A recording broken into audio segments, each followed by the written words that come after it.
mortals. I'm the booktube goddess, the #1 drag queen booktuber on YouTube.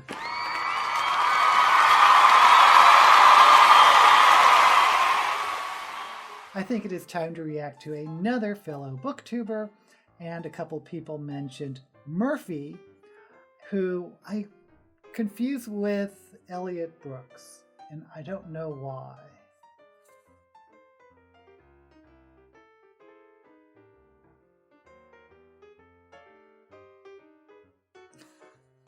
Okay, I am subscribed to Merphy Napier, and I do see her videos once in a while, but all I really know is that she's friends with Daniel Green, and she's very intelligent. At least that's the impression that I get.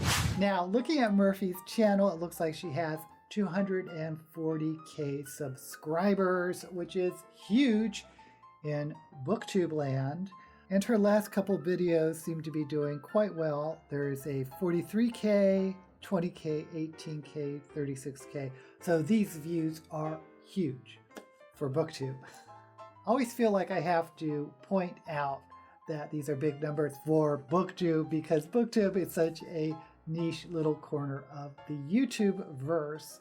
Anyway, let's look at her videos and let's go to her first video. So we will filter by oldest, which is 4 years ago, Harry Potter World. 5K, which isn't bad. I have a feeling that it's not a booktube video. And then we have, these are some good numbers. 198K for the worst love interest 3 years ago. Dark heavy book recommendations. 52K. So right out of the gate, she was hitting some big numbers, unless she is hiding videos, but which is fine. So looks like a lot of Harry Potter going on. And let's just take a look at the worst love interest 3 years ago. Or do we want to look at dark heavy book recommendations? Let's look at her second video. Dark heavy book recommendations, because I'm more curious about that than I am love interest. And as far as I can tell, she hasn't aged in 3 years.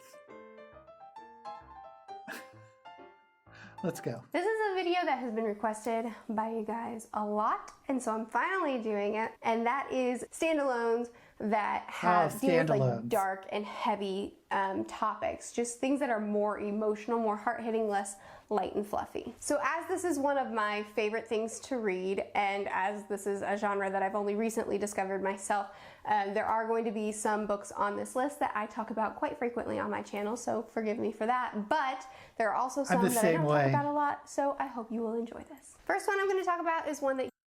Real quick, I'm the same way. Sometimes it feels like I keep mentioning the same books over and over, and I wonder, do people actually think I've only read a couple of books? But some books just stand out for you, so you just keep talking about them, especially when it comes to like tag videos. You guys have heard about a lot on BookTube, and that's A Monster Calls. This is a middle grade novel. It deals with grief. It follows a boy named Connor who is losing his mother to cancer, and he's dealing with... Do I see a Newbery Gold Medal on there?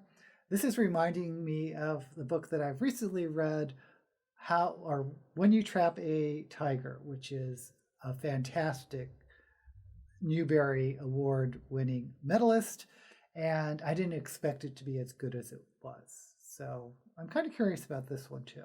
The emotions of it, and then there's a monster that comes and visits him in the middle of the night every night and kind of challenges him and questions him and forces Connor's emotions to come up and to become active.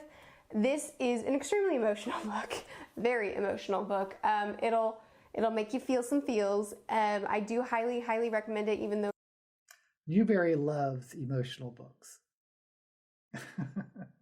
It deals with a very sensitive subject, and in my opinion, the topic of cancer is too frequent in books. And what I mean by that is cancer is oftentimes a plot device for a lot of authors. It's the thing that kills the side character or kills the parents. It's the thing that causes the grief. It's the surprise at the end of the story. I feel like cancer is like your go-to, you know, like somebody's dying, somebody's hurt. I don't think we read the same books. And it's handled poorly a lot of times. It's handled very lightly. It's used as a plot device a lot of times. And cancer is something that has affected almost all of us in one way or another. We've all known someone that has dealt with cancer, and it's hard. And I don't appreciate it when it's used as a plot device. And I just want to say that this is one book that I highly recommend, even though it's emotional, even though it's really hard to read. It's not a plot device. It's well done. It's well used. Next, I'm going to talk about one that you've seen a lot on my channel, and that's Everybody Sees the Ants by A.S. King. This is one that I read several years ago, probably, and I still am talking about it. It follows a boy who is being bullied to the point that it's crossed over to abuse. This book is not perfect. There are things that I wish were done a little bit differently, especially in the end. But with that being said, this book is so important because it depicts what school bullying sometimes really does look like. And it shows passivity in adults that could do something and don't. A lot of times the school systems, at least where I am, so many here adults in the US, and parents a lot are of times passive. the school systems, the teachers' hands are tied. And they can't or won't help kids that are being abused. Along with that, a lot of times parents suck and they won't help their kids when they're being abused. And a lot of times things are just written off and things aren't dealt with. And this is a story that shows firsthand when things aren't dealt with, and it really opens your eyes to a lot of really difficult things. This is so heavy. I didn't expect to go into this video with these types of books. I thought she meant like dark fantasies or dark speculative fiction. But okay, here we are. And I really highly recommend this one. Next, I'm going to talk about a thriller, and that's Don't Look Back. This is not one that deals with, by Jennifer L. Armentrout. This is not one that deals with really necessarily heavy topics. It just is very heavy topics. I don't want to say it's emotional because it doesn't really fit with the rest of this list, but it's just one that like is different in the sense that like it's not light, it's not romantic, it's not, I don't know, it's just not what you normally see on BookTube a lot of times. It is a YA thriller. I don't read a lot of YA thriller, so same. I mean, take this how you want to, but I thought this was amazing. It follows a girl who, she and her best friend disappeared, and then she showed back up. She doesn't have her memories, which I know is a really common thing in thrillers, but she doesn't have her memories, and her best friend turns up dead, and she is one of the main suspects in her best friend's disappearance and death. But what's really trippy about this is not only does she not know. Making pieces available on my online store has helped me sustain If she did it or not, and things are starting to lead to make her think maybe she did kill this girl. But also she's having hallucinations, and somebody might be following her, somebody might be trying to kill her, somebody might be showing up in her room wanting to stab her in the middle of the night. Who knows? Maybe somebody's writing her notes. Maybe she's writing the notes herself. It's so freaky. Was this a movie? This sounds like a movie plot that I've seen. Just real quick, I'm suspicious that this is like in the beginning of her BookTube career, because this is so well lighted, it's so well put together. She is so articulate and seems to be so comfortable in front of the camera that it's hard for me to believe that this is one of her first videos, even though it's like the second BookTube video on her channel. But let's keep going. This book had me absolutely freaked out, and it was really good. That one doesn't really fit in this list, but I wanted to talk about it. Next, I'm going to talk about more books that you've probably heard about, and that's More Happy Than Not and History's All You Left Me by Adam Silvera. These are his first two books. This is his first book. This is his second book. Personally, I like both of these better than his most recent, They Both Die in the End. Both of these were really fantastic. This is my favorite of his. This deals with a boy who... Adam Silvera's books are so hard to describe because I feel like the plot itself is a spoiler, and I hate saying you just have to read it, you just have to go into it blind, because that doesn't help you. So let me try. This follows a boy who has a really great relationship with a really fantastic girl, but his life is kind of crap. He lives in the Bronx. He has a really tough upbringing. He recently lost his father, and the way he lost him was he walked in on him having killed himself, and his father would have liked him to believe that it was his fault that his father killed himself. That's the kid's fault. So like he's been dealt a rough hand, and on top of all of that, he starts to have feelings for someone else, and it's a rough go, and he really just wants to forget a lot of things so that he can just be with the girl that's amazing for him and start over, not remembering a lot of the crap that's gone down. But with that are consequences, and it is very emotional. Adam Silvera has a way of really writing in a very raw and emotional way and depicting people and situations that are difficult in a very realistic way that makes it feel very, very real. History Is All You Left Me deals with grief. It's a guy who his ex-boyfriend passed away, and he thought that he and his ex-boyfriend were going to get back together. He thought that they were going to be together forever. And so he's dealing with his own grief. But this is curious because the only Adam Silvera I believe I've read is Infinity Son, which I was a little disappointed with. And I didn't realize how early he started with sort of contemporary dramatics.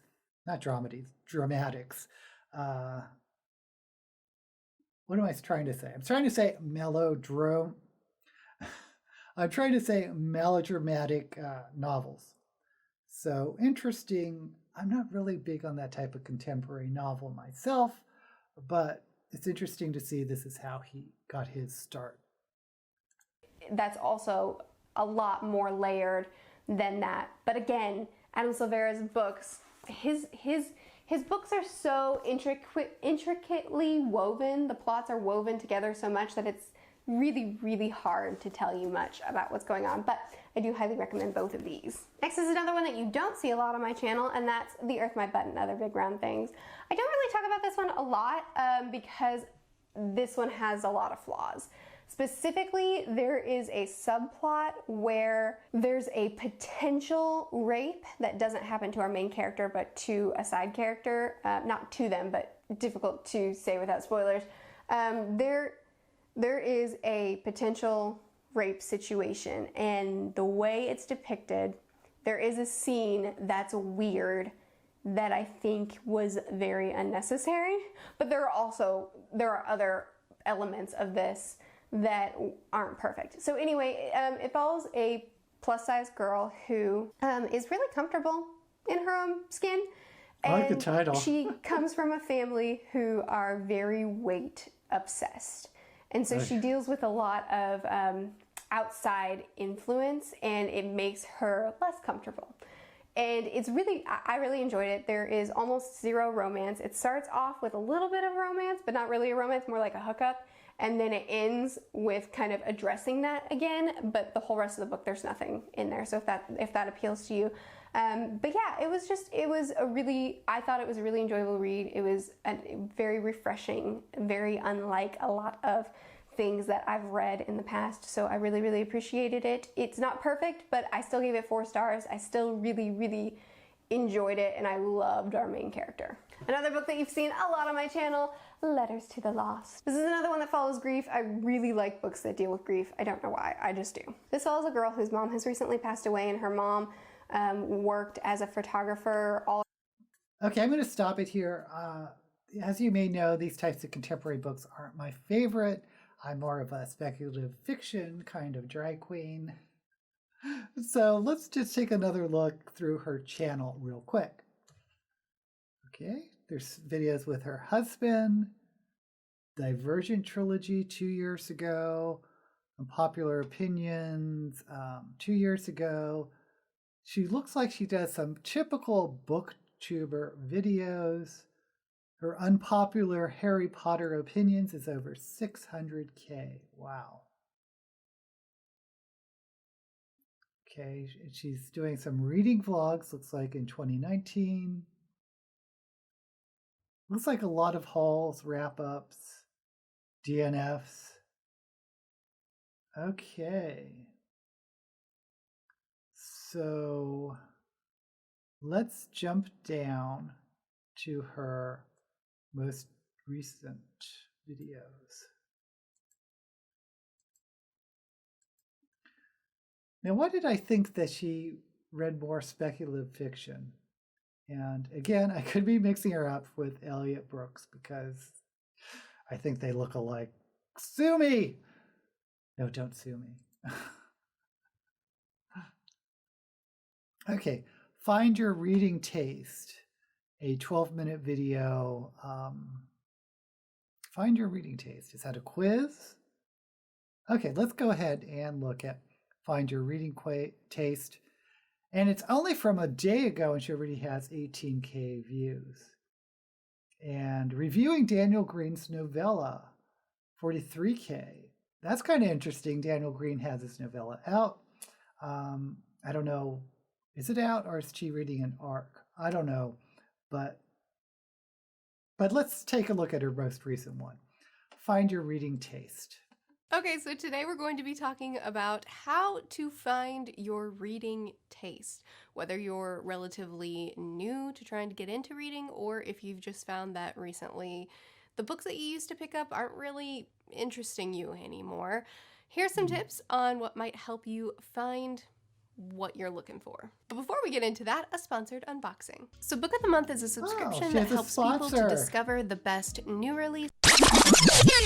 Okay, first tip for finding what you might want to read or might enjoy reading if you keep picking up stuff that you're not liking or are trying to get into reading relatively recently. Something that might work out for you is to examine the books that you have enjoyed and decide what it is about them that made you enjoy them. I'm not just talking about genres. Sure, maybe every book you pick up that you love is a murder mystery and every book that you pick up that you hate is a fantasy. If that's the case, pick up more murder mystery.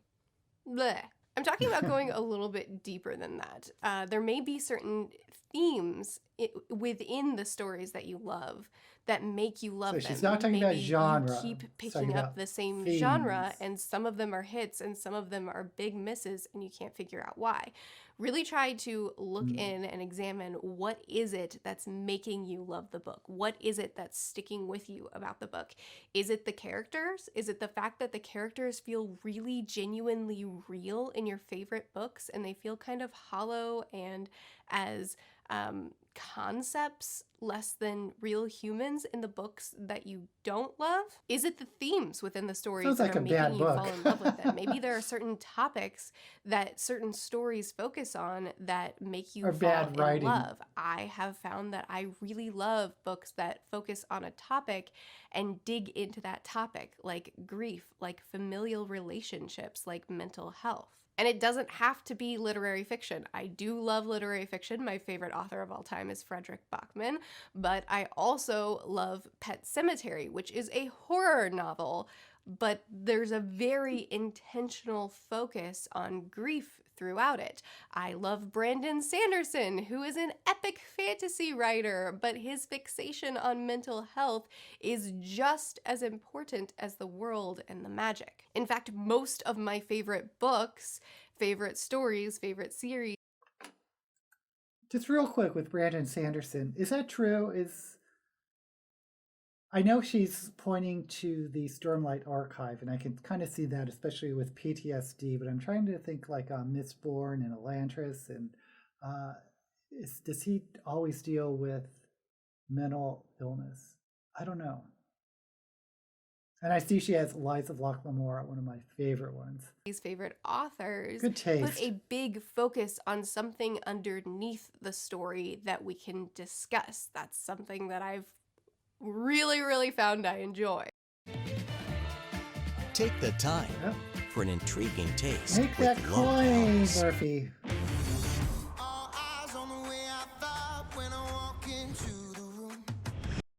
Maybe you find that you love books that have really fast pacing, or books that focus on an incredibly immersive environment, something where you feel like you can see and taste everything that's being described to you. Or maybe you find that you don't care about characters, you don't care about themes, you don't care about writing style. You want a really fast-paced, fun ride to escape into. All these things will help you have buzzwords, have ideas of what kind of focus to be looking for in books. My second tip is to do the same with other forms of media. Maybe you haven't read a lot of books that you've loved, but you do happen to like movies. Not only can you also dissect what it is that you love about certain movies, but there are a lot of books that can correlate with your favorite movies as well. You can still assess if it's the pacing, the character, the themes, the environment within movies that you love, and then move that into books. But it also totally works to pick out a movie that you love, maybe your favorite movie or one of your favorites, and then find a book that looks really similar. If your favorite movies have been adapted from books, reading the book after the movie is actually a really great way to ease into reading. I've had multiple people that have converted into readers by telling them, hey, your favorite movie was it adapted from a book, read the book, you'll get more from it. And I'm not saying it's better. I'm saying that the movie, in order to fit within the 2-hour span, has to cut certain things, whether it be certain character elements, whether it be some complete side plot, or just a longer extension of certain really great scenes. Trying not to sound elitist here, because genuinely, it's fine if you like movies more. I'm just saying it's different. So experience a story you love. I always say that. In another format, and you may find that it's a really easy way to transition into that other format. But even if a movie hasn't been adapted from a book, you can still do this. You love The Godfather? Maybe you should pick up, a book that plays on the same tropes as The Godfather and also has that very slow, deliberate pacing with the close interpersonal familial ties and same drug war sort of themes within it. That might work out for you. It's a totally different story, but it's playing on the same tropes and themes, so you may like it. You're a fan of Ocean's 11 and Leverage? Maybe, possibly, you should pick up a heist book. Actually, there's tons of heist books. There's so many. You should pick them up. My third tip is to pick up books outside of your comfort zone. I know for me, I have gotten into reading ruts. I've always been a reader, but every now and then I'll read so much of one genre that I get a little bit of burnout from that genre. And now I'm picking up stuff that I have always enjoyed, but I'm just so tired of it anymore. And so I feel like I've fallen out of love with reading. But really, I just need a break from the same thing that I keep reading. One really great way to do this is to pick up books that your friends or family members have loved. I used to think that I didn't like fantasy. I used to think that that was a genre that I didn't want to read. And then my brother did not ask me to read Mistborn, did not tell me to read Mistborn, forced me to read Mistborn. I'm being dramatic, but the man wouldn't stop texting me until I started the daggum book. And I knew it was fantasy, and I knew I wouldn't like it, but I wanted him to get off my case. And do you know that I love fantasy so much? A lot of times just getting recommendations from people that you know and trust can lead you to the right books for you within a genre that maybe you've tried before, but you were just picking up the wrong ones. And if you don't have friends or family members that read, I promise you there is an entire online community that will happily oblige in book recommendations. Spend a lot of time on Instagram. There are Instagram accounts dedicated to recommending books to you. Waste your whole day on YouTube? Hi, me too. There's a lot of us here. Big fan of blogs? Book blogs are a thing as well. There are so many bookish people that are dying to talk about books. We don't make ourselves too hard to find. One really useful thing is to search genres that you know you love or books you know you love and find other bookish people that love the same things as you and then go from there. Just by simply searching for a review for your favorite stories or for a recommendation list for your favorite genres, you can find people who have similar bookish taste to you and then follow their recommendations for books that you haven't read yet. Another really great option for finding books that you may not have heard about or wouldn't have tried otherwise is through your favorite authors. Finding a book you love and then reading that entire author's archive can be really fun, but eventually you catch up to them.